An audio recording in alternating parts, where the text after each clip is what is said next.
Hello, I am Jan Brockmeyer, Deputy Director in the Monetary and Capital Markets Department of the IMF.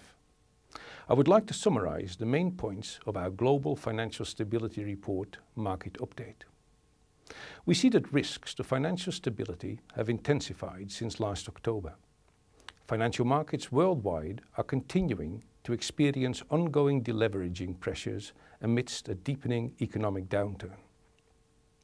Credit risks have risen as the deterioration of economic and financial conditions have resulted in rising loan losses.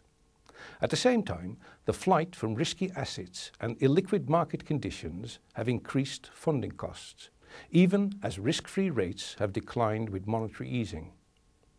With the help of extensive government support, market functioning improved toward the end of 2008 in a number of asset classes.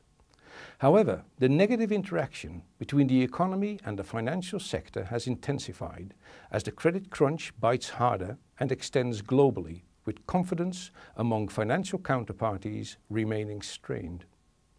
Despite public injections of capital, there is an insufficient capital cushion in the banking system to weather a deep global economic downturn.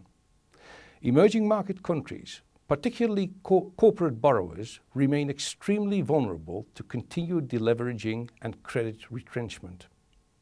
Capital markets remain reluctant to lend amid large external rollover needs for some emerging market countries, and corporates face the additional challenge of falling revenues as the global economy slows.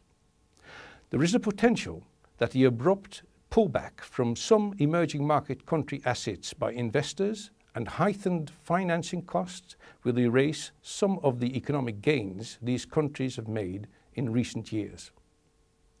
Restoring financial sector functionality and confidence are essential to facilitate economic recovery. More aggressive actions by both policymakers and market participants are needed to ensure that the necessary deleveraging process becomes more orderly. A broad, three-pronged approach, including liquidity provision, capital injections, and disposal of problem assets, should be implemented fully and quickly to encourage balance sheet cleansing.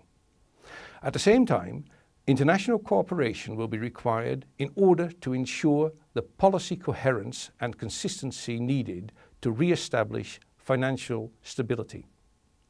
Ultimately, a vibrant, competitive, and sound financial sector should emerge, where government support is unnecessary and efficiency and innovation are preserved.